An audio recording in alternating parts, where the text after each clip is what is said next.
Uh, Stefan, Yes. welcome to Let's Talk Tech. Thank you. It's lovely to meet you. And we're right here in Miami. Can you tell us what is going on in Miami right now? What do you see the big movements are? So you found out our little hideout. Welcome to it. You're absolutely welcome. And it's not just the magic of the beach and the sea and the sand, but Miami's been growing so much culturally, from a hospitality, from a real estate, from a tech, from a venture capital perspective. I think ever since COVID, where other markets and other cities were had a little more restrictive, and the Florida was a little bit more open. Miami sort of insurgent of people looking for that escapism from that COVID nightmare.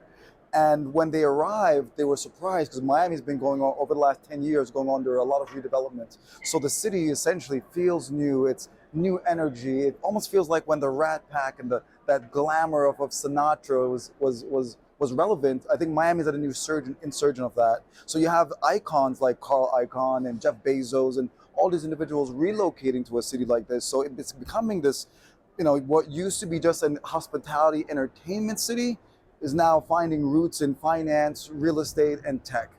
And even in 2020 and 2021, when the Bitcoin conference happened here in Miami, and as you can see by the bull run of this market right now, the mayor is getting paid in Bitcoin. It's just a city that is not the rest of the country. And the audience here is very international. They're well spoken. They're a lot of them. This was a second home for them, but they're making this their first priority. So, is there a policy to attract big tech, or is it more of an organic movement coming to for easier lifestyle in Miami? It was What's going on? it wasn't it was There was never really any major incentives like tax credits or anything of that sort. It was just the nature of it being a lifestyle choice. Everybody wants to live, work, and play essentially, and Miami did not restrict entrepreneurs like New York did, or like Los Angeles or California did, right? So a lot of those folks wanted their lifestyle to be enhanced, not restricted. So Miami offered all of those nuances. So a lot of these businesses do have cells here that allows not so much the data side of it, but the talents pool that's been in Miami from tech developers, engineers. And also, I mentioned capital before, but we have such a rich amount of talent that also wants to be here. It helps drive innovation, and it helps the community engage. And this, from the hackathons that never existed in Miami, now these hackathons are been growing in such substantial ways because it's an attractive place to live, work, and play. Are people aware about climate change and the climate crisis or the energy crisis? Are any of the realities of that's happening in Europe felt here? Not so much. Florida has always been concerned about the environmental impacts because we're a coastal city, right? So having sea level rise and controlling what pollutants and waste get into our ocean from our shores has been really important for the city. So having programs that allow for better recycling, for better even trash removal from the beach, and for where we have tourism, and tourism brings traffic, and traffic brings let's call it contamination, right? But the city has been very progressive in keeping a pristine beach, and from the all of the from the government level to the residential level, people really care deeply about where they live and the preservation of it. I'm a part of a company called Portara Capital, and Portara Capital is essentially a real estate investment firm that has a really unique proprietary technology that allows us to build a tokenized asset behind that's backed by real estate and allowing for more liquidity in the real estate market.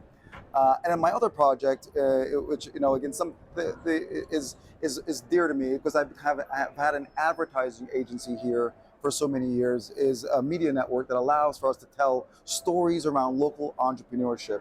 And because of my again multi-faceted business approach here in Miami, we've had a few different companies that over time grew and had different divisions that expanded.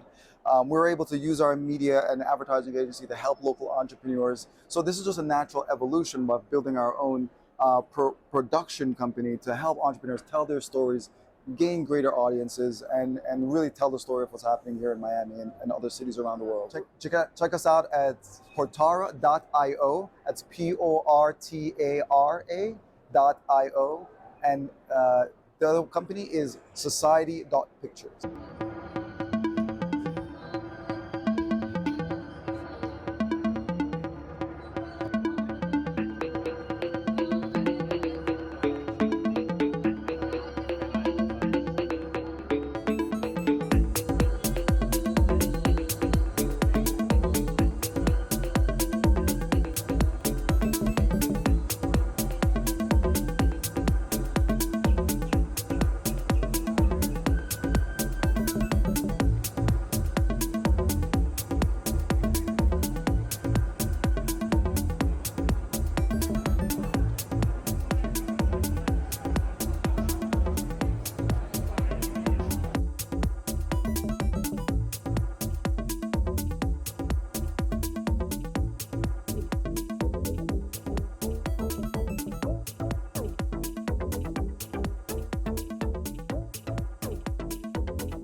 So this is the Muhammad Ali exhibition, and it's the timeline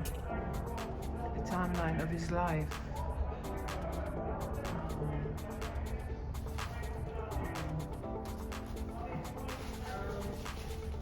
That's incredible. I like this one.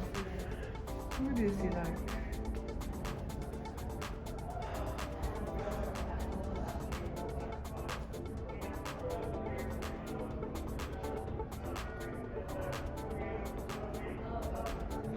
You also refused to go to Vietnam, didn't you? Yes. This is superb. I don't remember seeing this photo before. It's so artistic. No. It's more like art than for real. It's incredible. No, that's beautiful. Oh, that's his real robe. Look at that. This is his real robe. Wow. I thought he was bigger. Yeah, It doesn't seem quite big enough. I really thought he was much. That one looked more like it. The one over there. maybe it's not really his. Maybe his childhood. See, he was in Miami when? In the 70s or 80s. I think it was the 70s. Yeah, 60 years ago.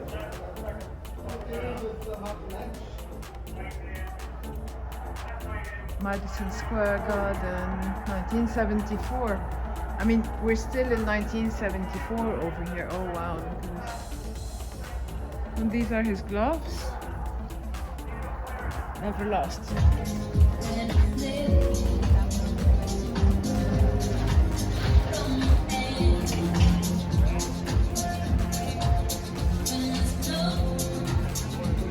I'm sorry, pardon me.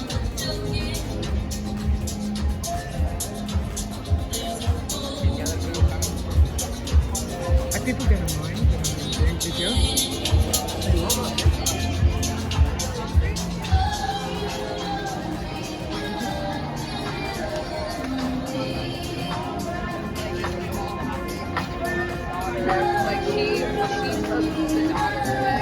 Okay, so Tom, what are we That's looking at? Fisher Island. Carl Fisher originally had a mansion there. And he's the guy who pretty much built Miami Beach. Oh wow. Now you have Oprah lives there along with many other wealthy people, and I'm told that it is the wealthiest zip code in all of America.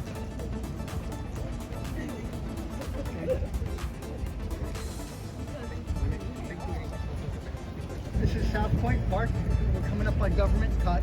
That's where the cruise ships come in and out of. Ah, I wanted to see them at sunset I actually. think they leave around 4 p.m. What time is it? Oh, 4 p.m. You'll hear the horns. They toot their That's- horns yeah, as they're exactly. leaving. Yeah. And you can hear from your apartment, but it'll be loud over here. Yeah, exactly. I thought that would be a superb thing to watch. We're at South Beach. I think we're about 11th. No, we're on 7th Street.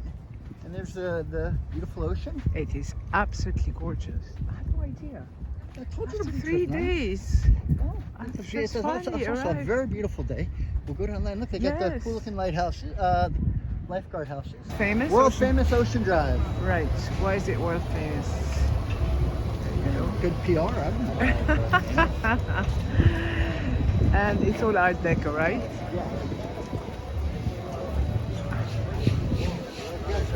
Okay. Let's have our cortado. The neighborhood was rough in the 70s and 80s, and really when Miami Vice started, it started picking up a little bit. I feel funny with the camera. No, Catch me don't worry. later. Don't worry, you keep All going. right, I mean, it's almost like feels odd walking here because I mean it used to be very dangerous, but now it's pretty and nice. It is totally pretty. At nighttime, it was all lit up last night when I came back.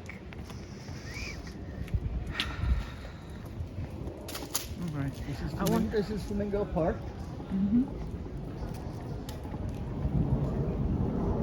They have racquetball, tennis courts, soccer fields, and a dog park.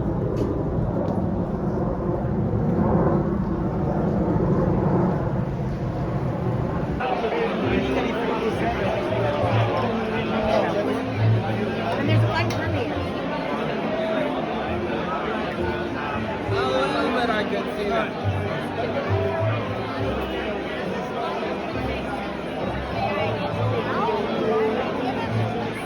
This is called Biscayne Bay. It's the heart of Miami Beach.